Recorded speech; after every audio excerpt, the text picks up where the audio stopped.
Yeah, I know where we at. We in the merch room. So I'll do everything in this room as far as packaging is concerned, as far as mailing out, shipping, handling everything I need to handle, mailing and everything, right? So we have merch here. We have the training day merch. We have my new RipRight merch, which is a dope new logo. So cop up. We got the sweat belts and we got some leans in from my man 𝗏𝗏𝗏𝗏 in the building. All right, so before we get into everything and I show you guys the exact part that we have now, all right, this is the headquarters. Right outside is the calisthenic park, which is gonna increase your gains because now you don't have to walk 30 miles to a calisthenic park or drive 30 miles or worry about the commute. You can actually get it in and get right back to the house, shower. It maximizes your time in getting gains and doing other things because we don't just work out, we train, right? So I'm gonna be showing you guys the first rig that I actually purchased, and I purchased it a year in advance. And the reason why I did it because I planned, they said they were going to be able to hold the rig for a year. So I said to myself, you know what? If they can't hold it, no freaky, for a year, I'm going to be out of $10,000. Okay, guys, so this was the first rig with push-up bars that we purchased. As you can see, one rig, the D-007 in your left-hand corner is $5,700, and the K-001 was $2,000. The plates were $2,000, and then we got yellow brackets, and we wanted black powder-coated bars.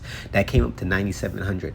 If you look at the date, it says October 7th, 2021. That's when the bars was purchased. So as we go up, it'll show you that this came out to roughly a little over $10,000 because the tax was about $860. This was the original rig that we purchased, and this was actually for outdoor. No, this was for indoors. So this wasn't going to go deeply rooted into the ground. It was for an indoor situation when we planned on getting the HQ. And the HQ that I was looking at the time had a super dope garage that was huge with high ceilings, like 20 feet. This is before I had the HQ. I bought bars before I had the HQ. Why? Because I had the vision. I said this is going to force me to not want to lose $10,000. So I spent $10,000. I brought a rig. Now I'm going to be showing you guys that first rig, and then I ended up spending more money adding to that rig, getting rid of it because we had first I wanted an in house kind of setup. So the bars are different. They got the outside setups and they got the inside setups. So I purchased that $10,000 bar setup for the inside. Because I wanted a headquarters with real high ceilings, and I was figuring let's do it inside. But then I decided no, let's do something outside to bring that New York style calisthenics to the hot state which we're in right now in Florida. So guys, if you don't know, we relocated to Florida. We built our own RipRight park right outside the RipRight headquarters. So now once I added it on, I think I spent another like $5,000-6,000 to add on, and then after that we ended up just going for the gusto. So we ended up adding some, and it came up to about 14,000, but it kind of looked like the same rig, but we added a couple different bars. Then we went straight and said, you know, forget those indoor bars in totality. Let's start a whole new setup. So I decided, let's get these double dip bars here. Let's get a single freestyle pull-up bar. That way, you know, you can get your rock on. Then let's get 2 pillars and let's get some monkey bars in there. Then keep the push-up bars and let's get a rig with also a punching bag. And that's what kind of pushed us over to the 20K mark. And don't forget, guys, just getting the cement and materials alone to actually erect this was pretty costly as well. Let's go outside and you're gonna see the whole entire setup opposed from what we purchased to what we actually got.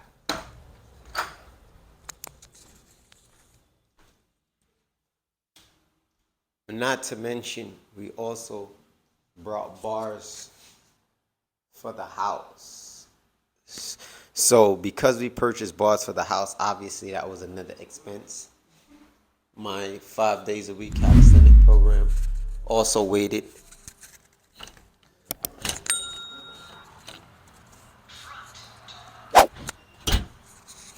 Okay, so guys, the first thing you're going to be seeing is this floor. This floor is definitely not the way to go. So that's one of our next projects, is the actual floor. We're going to be dealing with the floor. Excuse the sun, guys. Okay, guys, let's deal with the first rig that we purchased, right? This all came together. So Johan put this together. He's one of the representatives for Kangaroo Pro, and he did a super good job. So we wanted dip bars connected to our rig. And when you get a rig, the more bars, the more columns, the better, because it's actually more stable. These bars go into the ground around about 6 feet, I believe. And it takes a whole lot of concrete. So now when you check it out, we had the open-ended dip bars here connected to 2 columns, and he threw these in, which are called otters. Those otters is perfect for grip strength. Now they're supposed to be a lot lower because they deal with guys in a wheelchair. So if you're like in a wheelchair and you're trying to walk, you would hold on to those and you would walk across hanging from there, like standing up. Obviously it's almost like parallettes. Now guys, if you watched our goat Are You the GOAT challenge, we had this here. This was an original straight bar, but with Kangaroo Pro it's like Legos. You can interchange bars. Take this bar, put it over there, take that bar, put it over here. So since we switched up the bars, we added this bar here, which takes a double bracket. As you can see, 1, 2, the 2 yellow brackets. And this bar actually has a neutral grip attached to it, because we might eventually move that bar again, because we had it as a 3-bar setup here. So as you can see, it would be 1, 2, 3, and you can do some dope freestyles when you got a 3-bar, as long as the bars are straight bars. So we got a low bar, another high bar, and then we have the higher bar.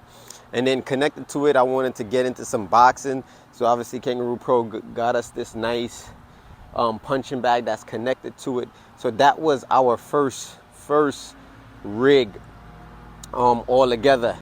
Okay, so the rig that you just seen in the yard is supposed to be this exact setup, but we ended up getting that one. Then right here, we're supposed to be double dip bars.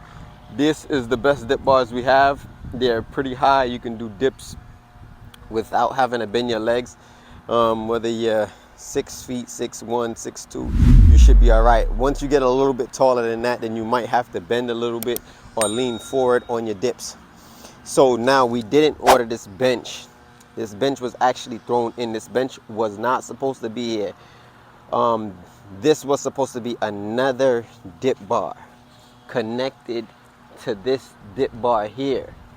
So it was supposed to be a lot lower. Like if you see right here, or like right here, that was supposed to be the next dip bar going out to be a double dip bar. So it's supposed to be 1, 2, but they added that bench and we didn't get our double dip bar.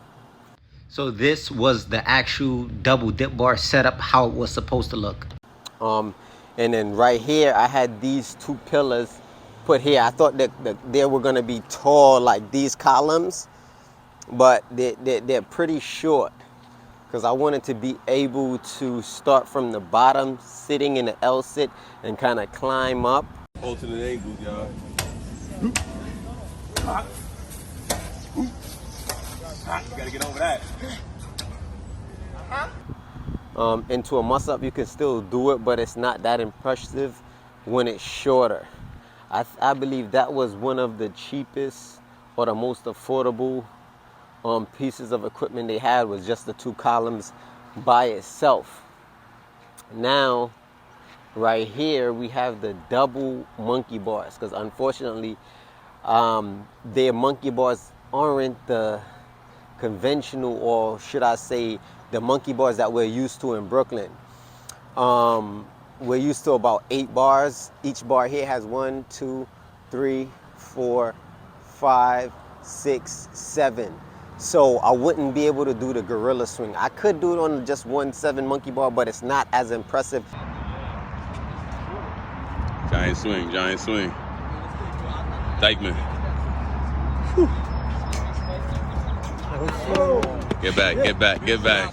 As having an 8 monkey bar. You got it. Let's go. Let's go. Okay. Just to make it a lot longer, especially for a battle setting. But if they came out with those monkey bars like we have in Brooklyn, like Wingate and Lincoln Terrace, where you can hold and do the really wide muscle ups on the side. Look at this. I'm telling you, Kangaroo Pro would come up off of that one. So we added the double monkey bars here and attached to it. We're not done, guys. Remind you, we got to do the floor, and we setting up a nice battle arena here. And I'll explain that in another video, exactly what we're looking towards doing. We have a push-up bar here, 1 height, lower push-up bar, and then the third one is the lowest push-up bars. Now, as you can see here, we interchanged the bars. This bar is nice and sleek. It's the second thickest bar they have. This bar is nice and rough. It's the thickest bar that they have. And this is also another nice and rough thick bar, which is the slimmest, the second thickest bar that Kangaroo Pro provides. Now, if you've seen, as we said, our goat grip tournament, we had the Swedish ladder here. We took it down, we removed it, and add a real slim bar. And as we said, we got that slim bar from over there where we put, it's not called a hex bar, but the bar with the neutral grip.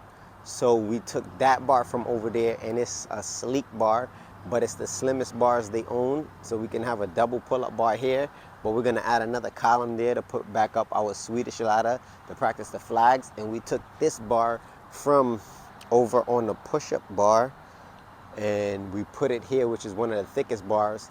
And this was our original freestyle bar, and we put that one, another freestyle bar, in the house, which is in my room.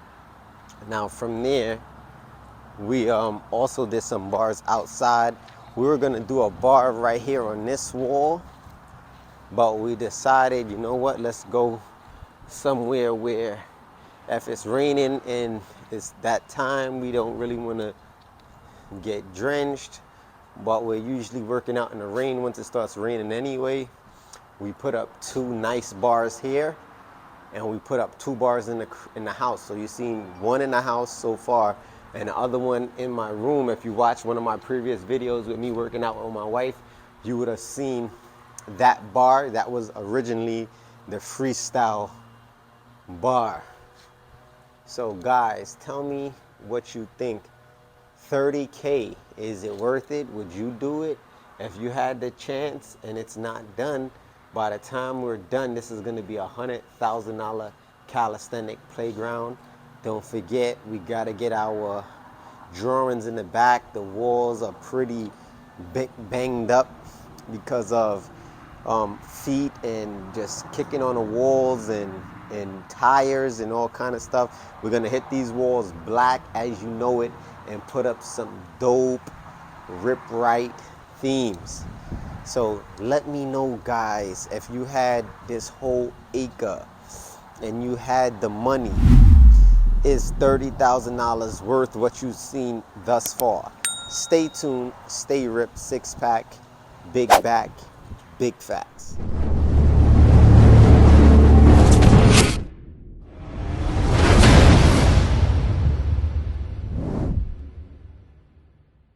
Indeed, in the body, literal translation, is a lump of flesh, a piece of meat. إِذَا صَلَحَتْ صَلَحَ الْجَسَدُ كُلُّهُ. And when that lump of flesh